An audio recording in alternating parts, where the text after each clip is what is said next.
بسم اللہ الرحمن الرحیم۔ آج سلیم لالانی کا ریئیکشن ویڈیو نمبر 3 ہے، جس پہ ہم یہ ذکر کریں گے کہ حاضر امام کا روحانی طاقت کا اظہار شمالی علاقہ جات میں کس کس جگہ میں ثابت ہو چکا ہے، منہ بولتا ثبوت آپ کے سامنے بتاؤں گا۔ 1960 سے پہلے جب حاضر امام اس حمزہ کے روح سرزمین پر تشریف آور نہیں ہوئے تھے، کیونکہ ہمارے آبا و اجداد حمزہ کے بہت پرانے کئی سو سال سے برائے نام اسماعیلی تھے۔ ہمیں اسماعیلیزم کا اتنا پریکٹس نہ ہمیں پتہ تھا ہمارے آبا و اجداد کو، نہ ہمیں اس کے بارے میں مزید کوئی گائیڈ کرنے والا انسان اس حمزہ کے سرزمین پہ تھا۔ صرف اتنا پتہ تھا کہ بس ہم اسلام میں ہیں اور ہم اسماعیلی ہیں، پلس ہمیں جو ہے نا یہ پیر ناصر خسرو کے کچھ فارسی گنان پڑھ کر صوفیزم کے نام سے پکارا جاتا تھا۔ اس سے بڑھ کر ہمارے کو اسماعیلیزم کا کچھ حد پتہ نہیں تھا ہمارے آبا و اجداد کو۔ تو اس وقت کیا ہوتا تھا، میں ایک حقیقی سٹوری سنا رہا ہوں، ذرا غور سے سنیے گا، اور یہ ثابت ہے اور سچا سٹوری ہے، یہ میں اپنی طرف سے کہانیاں نہیں کر رہا ہوں، ذرا غور سے سنیے اس چیز کو۔ 1960 سے پہلے ہمارے آبا و اجداد جب حمزہ میں رہتے تھے، کئی سو سال سے تھے، اور تاریخ یہ ہمیں بتا رہی ہے کہ یہ 900 سال سے حمزہ کی آبادی ہے، لوگ یہاں پہ 900 سال سے رہ رہے۔ تو 1960 سے پہلے لوگ جب رہتے تھے یہاں پہ، تو یہاں پہ یہ جو ہے نا قدرتی آفات بہت زیادہ آتے تھے، مثلا جنات کے اثرات، پریزاد کے اثرات، چڑیل کا نظر آنا، لوگوں کو چڑیل نے اور جنات نے کھانا، ان کے بے موت واقع ہونا وغیرہ وغیرہ، یہ حمزہ کے سرزمین پہ حمزہ کے لوگوں کے ساتھ بہت پرانی روایت رہی تھی اور یہ عام تھی۔ یعنی اگر ایک بندہ ایک گھر میں اکیلا سوتا تھا نا، تو رات کو وہ کوئی نہ کوئی چڑیل اس کو نظر آتا تھا۔ وہ چڑیل یا اس کے ساتھ بلی کی شیپ میں نظر آتا تھا، یا آگ کی چنگاری کی شیپ میں نظر آتا تھا، یا پھر وہ جو ہے نا ایک آنکھ والی کوئی جو ہے نا ایک مخلوق بن کر اس کے گھر میں نظر آتا تھا، یا پھر آسمان میں کوئی ایسی چیز اس کو نظر آتا تھا جس کی وجہ سے وہ ڈر کے مارے ان کے کئی لوگوں کے اموات واقع ہو چکے ہیں۔ اور یہ ثبوت ہے، آپ کسی بھی حمزہ کے پرانے لوگوں سے پوچھ سکتے ہیں، اور ہر کوئی آپ کو اس سے بڑھ کر آپ کو چیزیں بتا سکتے ہیں۔ لیکن مجھے جتنا پتہ ہے یا جتنے میرے آبا و اجداد نے مجھے بتایا ہے وہ میں آپ کے سامنے ذکر کروں گا۔ تو ادھر کچھ ایسے بھی اثرات تھے کہ یہاں پہ اگر ایک بندہ حمزہ کے مثلا پہاڑ کے پیچھے کوئی چراگاہ میں اکیلا جاتا تھا تو وہ لازمی اس کو ڈر لگتی تھی، دن کو بھی ڈر لگتا تھا اور رات کو تو ڈر نہیں تھا، اس لیے ایک بندہ نہیں جاتے تھے، لوگ گروپ کے شکل میں جاتے تھے، 5 بندے، 10 بندے، 12 بندے جاتے تھے، اور ان کو بھی وہ چیزیں نظر آتے تھے، ان کو بھی ایسے چڑیل ایسی مختلف انداز میں ان کو چیزیں نظر آتے تھے جن کی وجہ سے بعض لوگوں کے اموات واقع ہو چکے ہیں، بعض لوگوں کو اوپر جو ہے نا آفت زدہ چیزیں ان کے اوپر جو ہے نا اثر کر کے اثرات کی وجہ سے، روحانی اثرات کی وجہ سے، جنات کے اثرات کی وجہ سے وہ کئی ٹائم تک معذور رہ چکے ہیں، جسمانی معذور رہ چکے ہیں، روحانی معذور رہ چکے ہیں، رہنے کے بعد وہ کافی عرصے کے بعد ان کی بھی اموات واقع ہو چکے، وہ بھی مر چکے ہیں۔ لیکن 1960 کے بعد جب حاضر امام کی مبارک تشریف حمزہ کے سرزمین پر آ گیا تو وہاں پہ تو جنات کیا، پریزاد کیا، موکلات کیا، حیوان کیا، چرند کیا، پرند کیا، سب مولا کے قدموں کے نیچے آ گئے۔ وہاں اس کے بعد نہ کسی گھر میں کسی چڑیل نے حملہ کیا، نہ کسی گھر میں کسی جو ہے نا جن نے کسی کو پر حملہ کر کے کسی کا جان لیوا بن گیا، نہ کسی چراگاہ میں کوئی بندہ اگر جائے اس کے بعد جو ہے نا اس کے اوپر کوئی آفت اثرات نہیں ہوا، کوئی دنیاوی لحاظ سے، کوئی ذہنی لحاظ سے، کوئی جسمانی لحاظ سے کوئی چیز کسی پریشانی کا شکار اس کو نہیں ہوا 1960 کے بعد، جب مولا کی پہلی تشریف آوری کے بعد۔ کیونکہ آج بھی ہم اکیلا ایک بندہ اسی جگہ میں جاتا ہے اور 6 مہینہ اکیلا رہ کے آتا ہے، 3 مہینہ 6 مہینہ پورے گرمیوں میں پہاڑ کے دامن میں ایک بندہ ایک چرواہا بکریاں لے کے وہاں بیٹھتا ہے، اس کے صحت پہ کوئی اثر نہیں پڑتا، اس کے نظروں میں کوئی نظر نہیں آتا ہے، نہ اس کو جن نظر آتا ہے، نہ بھوت نظر آتا ہے، نہ کوئی چڑیل نظر آتا ہے، نہ کوئی اور قدرتی آفات نظر آتا ہے، کیونکہ مولا کے قدموں نے ان سب کو نیچے راکھ کر کے چھوڑ دیا، ان کو مٹا کے چھوڑ دیا، ان کو گرا کے چھوڑ دیا، ان کو تباہ و برباد کر دیا۔ یہ مولا کی روحانی طاقت کا اظہار ہے۔ یہ آپ کسی بھی بندے سے پوچھ سکتے ہو۔ اگر یہ امام ایک انگریز ہوتا، اگر یہ امام واقعی میں ایک انگریز ہوتا، تو کئی انگریز آ رہے ہیں نا یہاں پہ، وہ بھی کیوں نہیں کرتے اس طرح کی حرکتیں؟ ان سے بھی ایسا کوئی حکمت کیوں نہیں ثابت ہوتا ہے؟ پچھلے سال، کئی سال پہلے پرنس چارلس ہنزا میں آ گیا اپنی بیگم کو لے کے۔ پرنس چارلس آ گیا، اس نے ہنزا کے جو ہے نا سرزمین کو دیکھا، ہنزا کے سیب کو دیکھا، خوبانی کو دیکھ کر اس کے منہ میں پانی بھرایا، وہ کھا پی کے چلا گیا۔ اس سے کیا ہمیں اثر تھا کہ اس بندے سے کچھ ہمارے لیے کچھ ہو جائے؟ وہ تو ایک انگریز تھا، عام انسان تھا، وہ دین سے بھی باہر تھا، اسلام سے بھی باہر انسان تھا، اس سے کیا ہمارے لیے روحانی وہ پرورش ہونا تھا؟ لیکن ہمیں اس حقیقت کا پتہ ہے کہ امام جو ہے ایک غیبانہ، ایک باطنی طاقت لے کر آتا ہے۔ جب بھی آتا ہے نا، ایک غیبانہ اور باطنی طاقت اور حکمت کے ساتھ آتا ہے، جس کی وجہ سے یہاں کے کئی آفات، کئی جنات، کئی موکلات، کئی پریزات، کئی حیوان، کئی چرند پرند، وہ سارے چیزیں نیست و نابود ہو جاتے ہیں۔ یہاں تک کہ کوئی مچھر بھی ہمیں کاٹ نہیں سکتا ہے۔ یہ میرا نہیں بلکہ پورے یہاں کے لوگوں کا منہ بولتا ثبوت ہے، جو کہ ہر انسان نے اپنے آنکھوں سے دیکھا ہے، ظاہری آنکھوں سے۔ یہ میں کوئی آپ کو سبز باغ نہیں دکھاتا ہوں، اور نہیں کوئی اپنی طرف سے کوئی تعریفیں کرنے کے لیے آیا ہوں، یہ سچا واقعہ ہے۔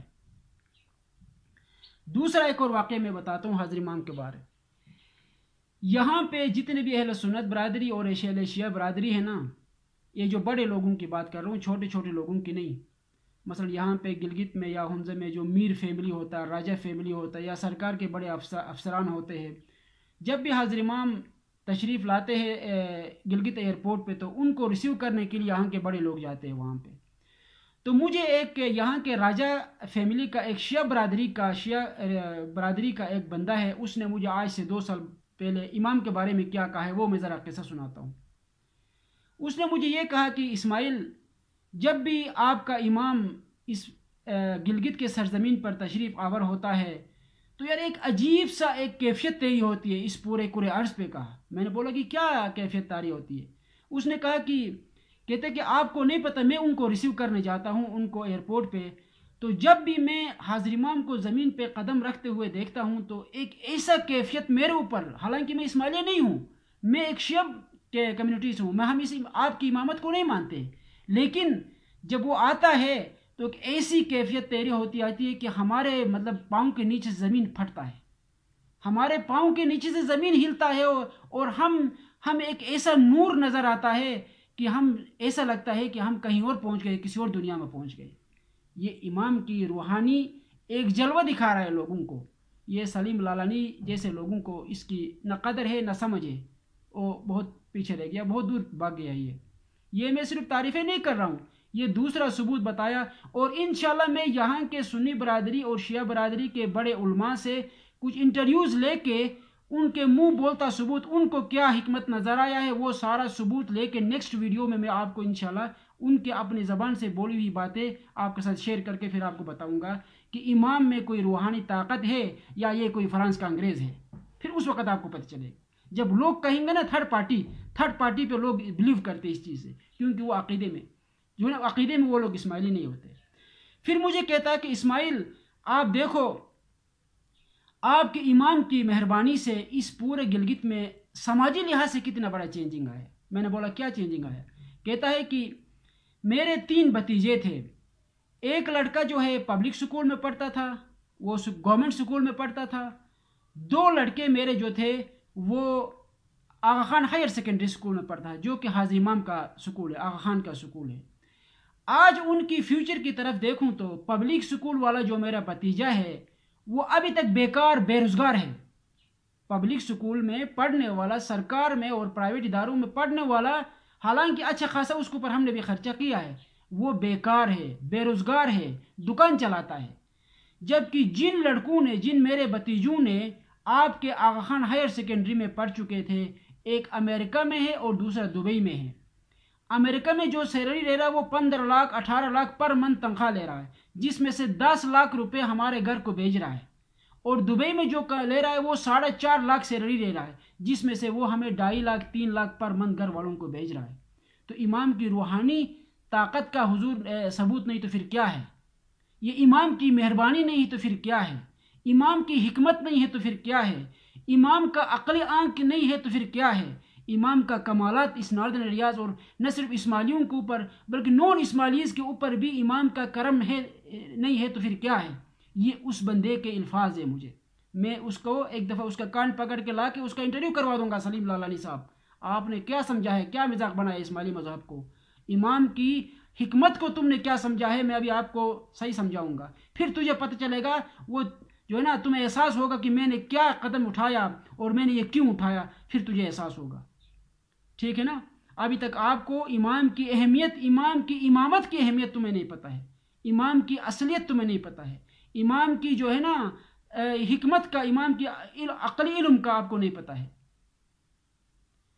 آپ کو یہ چیزیں بتاؤں، اس کے علاوہ مزید کچھ دیگر ایسے علماء ہیں جو ہمارے اہل سنت برادری میں ہے، اہل شیعہ برادری میں، جنہوں نے انڈائریکٹ بہت سی چیزیں مجھے بتائے ہیں۔ اب میں مزید ان تمام کی ذکر میں نہیں کروں گا یہاں پہ، میں ان کو پکڑ کر ان سے انٹرویوز لے کے ان کو امام کیا نظر آیا ہے، ان کو آیا یہ کوئی انگریز نظر آیا ہے، یا واقعی کوئی اسپریچول لیڈر نظر آیا ہے، یا کوئی ان کا اندر کوئی حکمت نظر آیا ہے، وہ نون اسماعیلیز صحیح انٹرویو آپ کو بتائیں گے نا، پھر تجھے پتہ چلے گا۔ میں انشاءاللہ نیکسٹ ویڈیو میں ان سے ان تمام سے انٹرویو، کچھ سے میں نے انٹرویوز لے لیا ہے، کچھ سے میں مزید انٹرویوز لے کے آپ کے سامنے پھر ویڈیو پہ چلاؤں گا نا چینل پہ، پھر تجھے پتہ چلے گا کہ امام اصلیت میں کیا چیز۔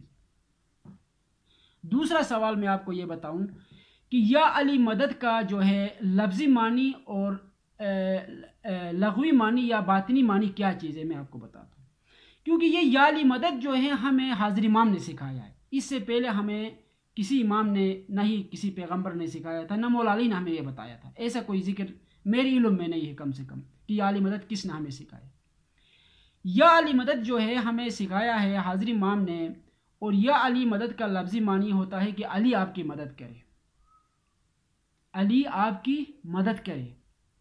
اور اس کے بدلے میں ہمیں جواب ملتا ہے مولا علی مدد، یعنی مولا علی آپ کی بھی مدد کرے۔ جب ہم فرض کریں ہم کسی سے ملاقات کرتے ہیں نا، تو ہم یا کسی سے ملنے جاتے ہیں تو روایتاً ہم سب جو ہے نا السلام علیکم کہتے ہیں ایک دوسرے کو، اہل اسلام میں ہم سب لوگ جو ہے نا السلام علیکم یا علی مدد کے نام سے پکارتے ہیں، سوری السلام علیکم کے نام سے ہم ایک دوسرے کو بتاتے ہیں، لیکن ہمیں امام نے، اس حاضر امام نے ہمیں یا علی مدد کہا۔ یا علی مدد کا مطلب یہ ہوتا ہے کہ علی آپ کی مدد کرے۔ علی کو رسول نے اپنا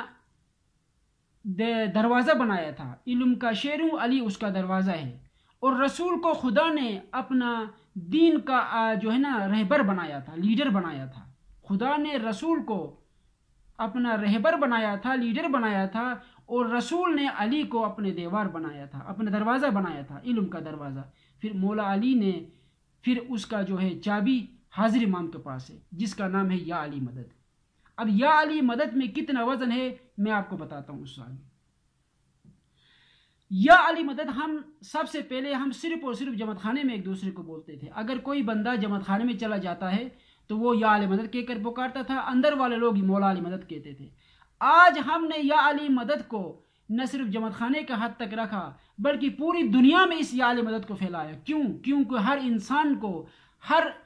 بشر انسان کو یا علی مدد یعنی علی کی مدد کی ضرورت ہے۔ وہاں پہ ہم نے ای میل کے ذریعے سے اگر کسی سے مخاطب ہوتے ہیں تب بھی ہم نے یا علی مدد لکھا، ٹیلی فون پہ کسی کو کال کرتے ہیں تب بھی ہم نے یا علی مدد سے شروع کیا، ایس ایم ایس کرتے ہیں کسی کو تب بھی یا علی مدد کیا، وائس چیٹ کرتے ہیں تب بھی یا علی مدد کیا، کسی اور جگہ ملتے ہیں، دنیا کی کسی دکان میں ملتے ہیں، کسی میت پہ جاتے ہیں یا علی مدد سے شروع کیا، کسی کے خوشی شادی پہ جاتے ہیں، کسی کی خوشی کے دن چلے جاتے ہیں، ہم نے یا علی مدد سے شروع کیا۔ کیوں؟ کیونکہ علی کی مدد ہمیں ہر در میں، ہر گھر میں، ہر موقع پہ، ہر لمحے میں، ہر قدم پہ علی کی مدد ہمیں چاہیے۔ اس کی اہمیت ہر کوئی نہیں جانتا ہے۔ یا علی مدد، بعض لوگ ہمارا مذاق بھی اڑاتے ہیں کہ یہ علی مدد آپ لوگوں نے کیا سٹارٹ کیا ہے، کیونکہ علی کی مدد کا، علی کے نام کا ان کو اہمیت کا نہیں پتہ ہے، کیونکہ آج کا سائنس علی کی علم سے آیا ہے، میں نے لاسٹ ویڈیو میں آپ کو بتایا تھا کہ امام جعفر صادق کا ایک شاگرد تھا محمد موسیٰ ابن الخوارزمی نے